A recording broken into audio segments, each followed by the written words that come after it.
अस्सलाम वालेकुम नाज़रीन, ड्रामा सीरियल भरम की नेक्स्ट एपिसोड में आप देखेंगे सज्जल और सालार की बात पक्की हो चुकी है, मगर अब तो मंगनी की तैयारियां हैं। सालार सज्जल को लेने आया है तो सज्जल उसका सामना नहीं करना चाहती, उसकी शक्ल तक नहीं देखती। तो रमशा की वालदा ही होती है जो उसे समझाती हैं कि इसे एक मौका तो दो। तो सालार सज्जल को बाहर ले जाना चाहते हैं मंगनी की तैयारी के लिए। उसके लिए रिंग लेनी है, जोड़ा लेना है, मगर सज्जल जाना नहीं चाहती। तो वालदा कमरे में बैठकर उसे समझाती हैं, मंगनी तुम्हारी है, किसी दोस्त की नहीं है जो कुछ भी पहन लूंगी। चलो शाबाश, तैयारी करो और सालार के साथ जाओ। ये उनके कहने पर सालार के साथ सज्जल चली ही गई। मगर ये रमशा उनके जाने के बाद तो अपनी माँ को ही बातें सुनाती है। काश मेरी माँ को अपनी सगी औलाद पराई औलाद से ज्यादा प्यारी होती, तो आज मैं इस तरह खाली हाथ न रहती। अब ये माई है जिसकी वजह से ये रमशा तैमूर पाशा की बेटी बनकर उसके घर पे ही है। मगर रमशा को तो ये सब कुछ नजर ही नहीं आता, क्योंकि उसने तो हमेशा सज्जल से अपनी खुशियाँ छीनी हैं, उसका हक छीना है। तब भी उसे ये बात कोई आसानी से हजम नहीं हो रही।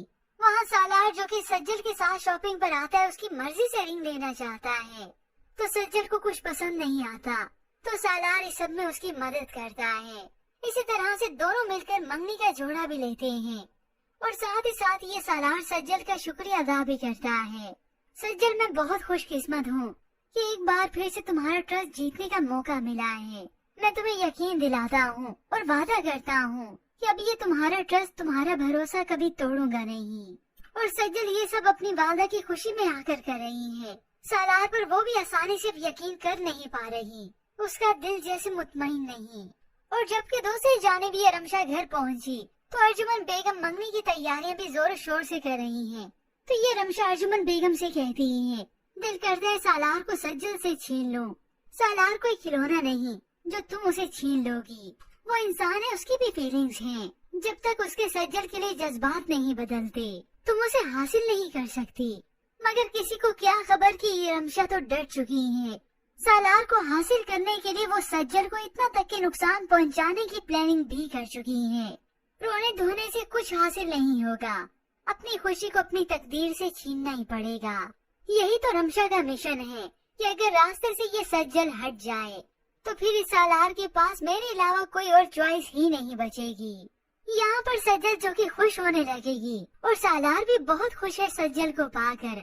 ऐसे में रमशा जो कि इतना बड़ा कारनामा करेगी, जिसके बाद तो वो अपने ही बिछाए हुए जाल में खुद ही फंस कर रह जाएगी। और तभी इसी की वालदा को ही शर्मिंदगी होगी कि मैंने इसकी ऐसी तरबियत की, शायद मैंने ही फर्क किया। सज्जल का हक मार कर उसकी खुशियाँ छीन कर मैंने अपनी बेटी की झोली में डालना चाहिए, ये सजा तो मुझे मिलनी ही थी। मगर ऐसे में व्यूअर्स, आपको क्या लगता है कि ये रमशा प्लानिंग कर रही है सज्जल को मारने की? मजीद ड्रामा रिव्यूज के लिए आप देखते रहे।